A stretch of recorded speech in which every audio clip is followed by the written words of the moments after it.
Bom dia, bom dia. Hoje o tema do vídeo é o filme Anora. E pra começar o vídeo, vamos ver a lista das atrizes cotadas para o Oscar de melhor atriz. E na lista a gente tem Fernanda Torres, Demi Moore, Carla Sofia Gascon, Cynthia Erivo e Mikey Madison. Eu não assisti todos os filmes dessa lista, mas vamos começar a comparar a atuação da Mikey Madison com a da Demi Moore, já que A Substância é um filme que eu assisti. Começando pelo fato de que o filme, enquanto tal, é extremamente overrated. O tema que o filme explora é velho, já que todo mundo sabe que, desde os anos 80, a indústria prefere mulheres mais novas, e o filme em si não é nada demais, no máximo bom, mas não bom o suficiente para se comparar a Ainda Estou Aqui ou a Nora. O filme promete uma coisa e entrega o que promete, só isso, não tem mais nada de novo, mais nada de especial. Enquanto isso, a atuação da Demi Moore em relação ao contexto do filme não é nada demais. É só uma velha cheia de plástica e com baixa autoestima.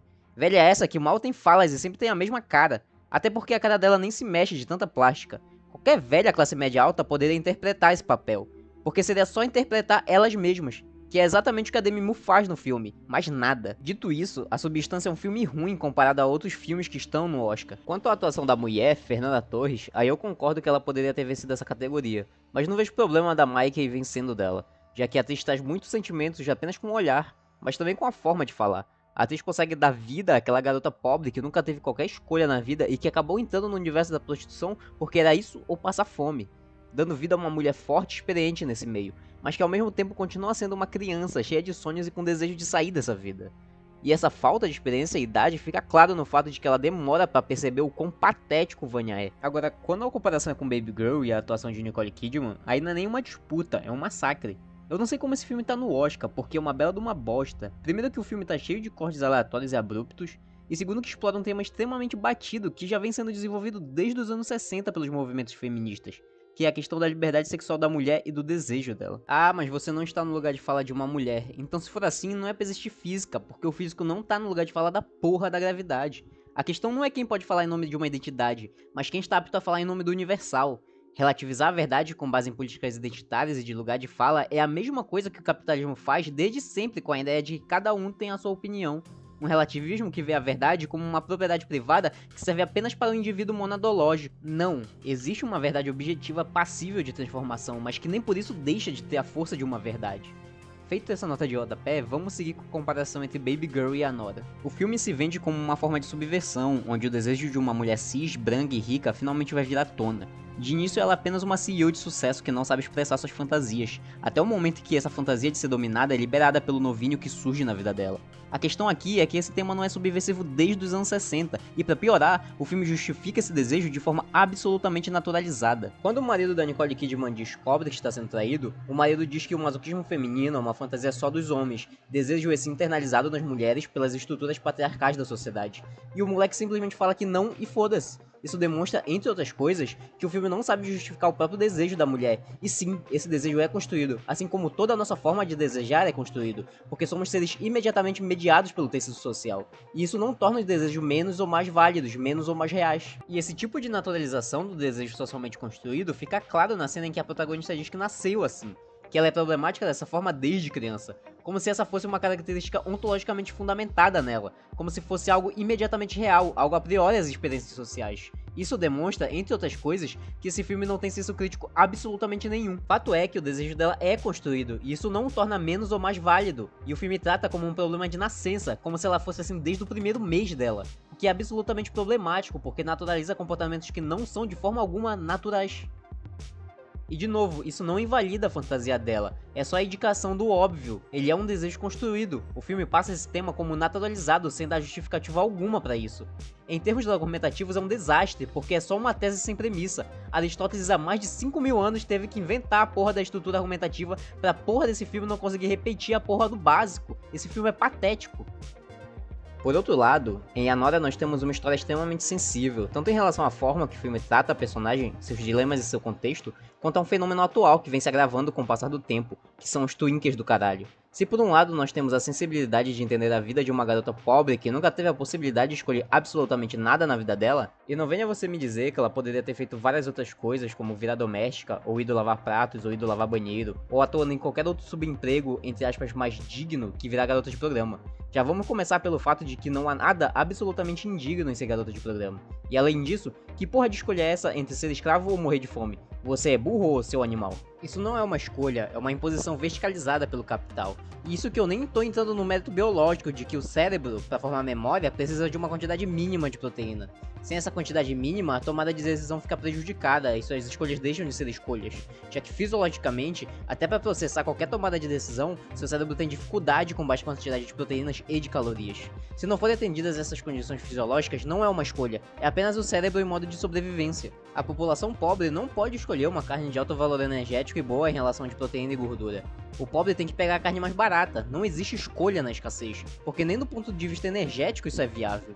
Por outro lado, o filme tem a sensibilidade de entender o fenômeno que vem acontecendo com as atuais gerações que, por vários motivos, sendo o principal deles a insegurança, vem apresentando certas regressões, seja a partir de uma fuga barata da realidade com drogas, álcool e sexo, seja a partir de uma volta a um passado que, e com motivo, já morreu há muito tempo. Esse fenômeno é representado pelo Vanya, sendo ele um tweaker do caralho absolutamente patético. Um moleque que nasceu com dinheiro e oportunidades, tendo todo o capital cultural possível, mas que mesmo assim consegue ser patético em todos os sentidos. Nunca leu um livro na vida, nunca teve um momento de ócio para refletir e pensar o mundo de forma mais complexificada, só fica enchendo o cu de drogas jogando o dia inteiro, reflexo claro dos jovens brancos de classe média alta, que em um mundo de dopamina rápida não conseguem nem ter atenção focada para ler a porra de um livro, mas que tem opinião formada sobre tudo no Twitter, bando de moleque patético do caralho. E é exatamente por ele ser patético que o personagem é tão bom.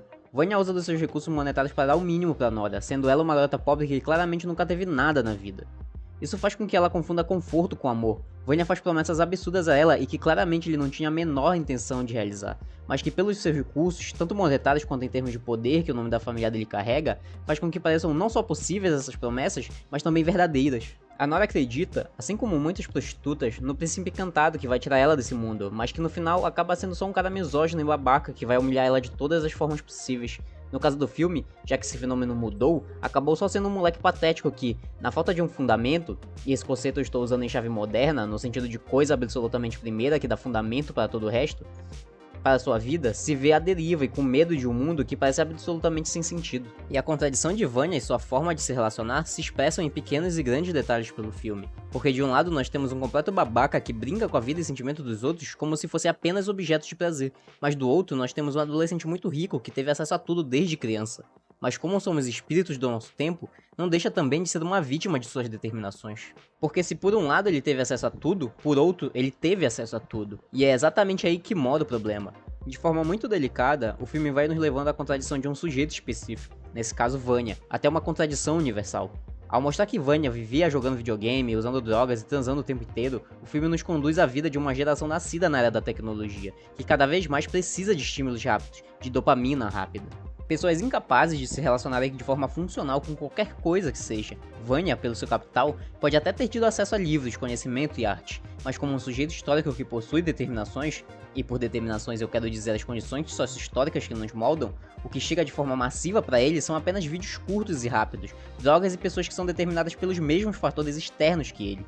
Seria loucura imaginar que uma pessoa criada nesse ambiente pudesse ser qualquer outra coisa que não um babaca. De quebra, nós temos dois sujeitos que explicitam essa contradição no mundo real. De um lado, um influenciador relacionado a foguetes, que mesmo tendo abundante conhecimento técnico em determinada área, continua sendo uma mula ao defender Elon Musk como se ele fosse alguém absolutamente desinteressado do ponto de vista político, apenas preocupado em viabilizar desenvolvimentos tecnológicos, quando, principalmente depois de ganhar cargo político no estado, sabemos que não é o caso. A única coisa que ele quer é maximizar o lucro. E de outro lado, nós temos o próprio Elon Musk, cujo conhecimento técnico do que ele produziu é zero. A única função dele é a autovalorização do valor, o acúmulo de capital. Seu único mérito é saber explorar a força produtiva dos trabalhadores de sua empresa, aplicando o capital onde gerará lucro, e não pelo bem do desenvolvimento tecnológico. Mas essa análise mais aprofundada desses dois casos vai ficar para um futuro vídeo de Mike 17. Por agora, esses dois casos ficam apenas como um exemplo de nossas determinações históricas, e da contradição existente na ideia de que ter dinheiro significa necessariamente ter capital cultural,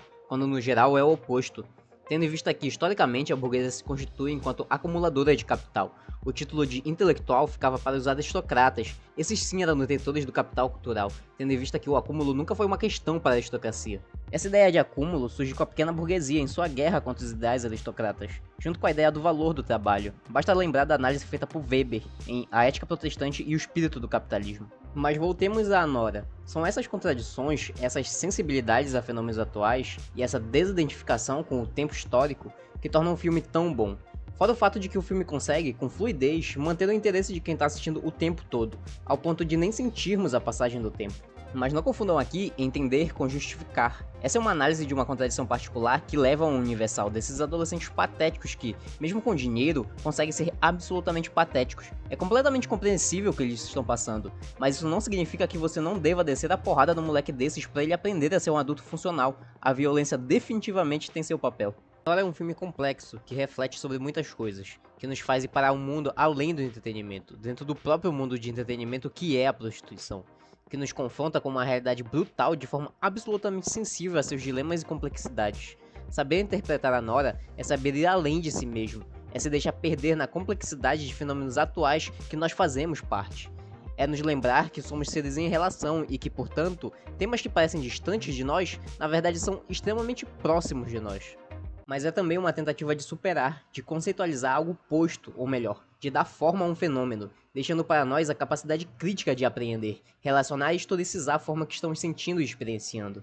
E é justamente isso que torna o filme de Anora em arte, sua capacidade de nos afetar, de nos atravessar de tal forma que nos faça pensar sobre algo que está posto, mas que escolhemos invisibilizar, escolhemos não olhar. Anora nos coloca de frente com algo que não queremos ver, mas que existe, nos fazendo sentir nossa historicidade, nos movendo para um lugar qualitativamente diferente no qual iniciamos o filme. Fechando com chave de ouro em um final que demonstra, entre outras coisas, que não existe reconciliação possível no capitalismo. Afinal de contas, o que aquela garota ia fazer após tudo o que aconteceu? Voltar para a prostituição? Namorar com Igor e morrer pobre, terminando o filme do mesmo jeito que ela iniciou? Rezar por um príncipe encantado mais uma vez? Enquanto a Nora estiver dentro de uma sociedade capitalista, não importa qual seja seu final, ele necessariamente será trágico. E essa análise sensível que ao mesmo tempo rejeita o espírito do tempo, ou seja, que ao mesmo tempo é crítica às formas de vida de sua sociedade, é o que torna o filme tão bom. Mas por hoje, acho que é isso.